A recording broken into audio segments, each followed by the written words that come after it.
परम प्रेममय ଯୁଗ ପୁରୁଷୋତ୍ତମ ଶ୍ରୀ ଠାକୁର ଅନୁକୂଳ ଚନ୍ଦ୍ରଦେବଙ୍କ ସ୍ୱହସ୍ତ ଲିଖିତ ସତ୍ୟାନୁସରଣ ଗ୍ରନ୍ଥର ଓଡ଼ିଆ ଅନୁବାଦ ପାଠ।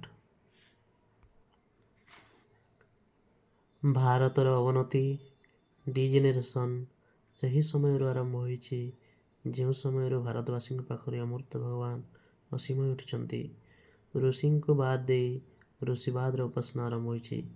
ଭାରତ ଯଦି ଭବିଷ୍ୟତ କଲ୍ୟାଣକୁ ଆହ୍ୱାନ କରିବାକୁ ଚାହଁ ତେବେ ସମ୍ପ୍ରଦାୟଗତ ବିରୋଧ ଭୁଲି ଜଗତର ପୂର୍ବ ଗୁରୁମାନଙ୍କ ପ୍ରତି ଶ୍ରଦ୍ଧା ସମ୍ପନ୍ନ ହୁଅ ଆଉ ତୁମର ମୂର୍ତ୍ତ ଓ ଜୀବନ୍ତ ଗୁରୁ ବା ଭଗବାନଙ୍କ ପ୍ରତି ଆସକ୍ତ ଆଟାଚ୍ ହୁଅ ଏବଂ ସେହିମାନଙ୍କୁ ହିଁ ସ୍ୱୀକାର କର ଯେଉଁମାନେ ତାଙ୍କୁ ଭଲ ପାଆନ୍ତି, କାରଣ ପୂର୍ବବର୍ତ୍ତୀଙ୍କୁ ଅଧିକାର କରି ହିଁ ପରବର୍ତ୍ତୀଙ୍କର ଆବିର୍ଭାବ। ଅର୍ଥ, ମାନ, ଯଶ ଇତ୍ୟାଦି ପାଇବା ଆଶାରେ ମୋତେ ଠାକୁର ସୁଯାଇ ଭକ୍ତ ହୁଅ ନାହିଁ। ସାବଧାନ ହୁଅ, ଠକିଯିବ। ତୁମର ଠାକୁରତ୍ୱ ଜାଗ୍ରତ ନହେଲେ କେହି ତୁମର କେନ୍ଦ୍ର ବି ନୁହନ୍ତି, ଠାକୁର ବି ନୁହନ୍ତି, ଫାଙ୍କି ଦେଲେ ତାହିଁ ପାଇବ। ପୃଷ୍ଠା 13। ଜଗତରେ ମଣିଷ ଯେତେ ଯାହା ଦୁଃଖ ପାଏ ତାହାର ଅଧିକାଂଶ ହିଁ କାମିନୀ କାଞ୍ଚନ ପ୍ରତି ଆସକ୍ତିରୁ ଆସେ। ସେ ଦୁଇଟା ପାଖରୁ ଯେତିକି ଦୂରେଇ ରହିବ ସେତିକି ମଙ୍ଗଳ।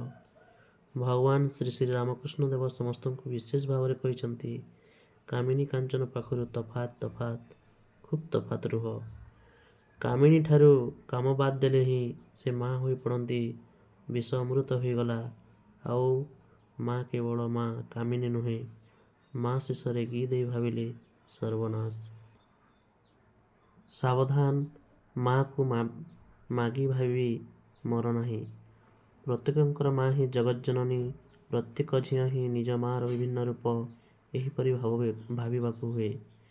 ମାତୃଭାବ ହୃଦୟରେ ପ୍ରତିଷ୍ଠିତ ନହେଲେ ସ୍ତ୍ରୀ ଲୋକଙ୍କୁ ଛୁଇଁବା ଅନୁଚିତ। ଯେତେ ଦୂରେଇ ରହିପାର ସେତେ ଭଲ। ଏପରିକି ମୁଖ ଦର୍ଶନ ନ କରିବା ଆହୁରି ଭଲ। ମୋର କାମକ୍ରୋଧାଦି ଗଲା ନାହିଁ ବୋଲି ଚିତ୍କାର କଲେ କେବେ ହେଲେ ସେଗୁଡ଼ିକ ଯାଏ ନାହିଁ।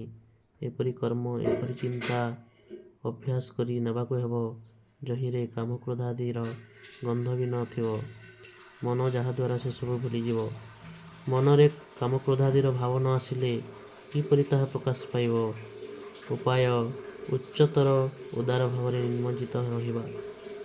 ସୃଷ୍ଟିତତ୍ତ୍ୱ, ଗଣିତ ବିଦ୍ୟା, ରସାୟନଶାସ୍ତ୍ର ଇତ୍ୟାଦିର ଆଲୋଚନାରେ କାମରିପୁର ଦମନ ହୁଏ। କାମିନୀ କାଞ୍ଚନ ସମ୍ବନ୍ଧୀୟ ଯେକୌଣସି ରକମର ଆଲୋଚନା ହିଁ ସେଥିପ୍ରତି ଆସକ୍ତି ଆଣି ଦେଇପାରେ। ସେସବୁ ଆଲୋଚନାରୁ ଯେତେ ଦୂରେଇ ରହିପାରିବେ ସେତେ ଭଲ।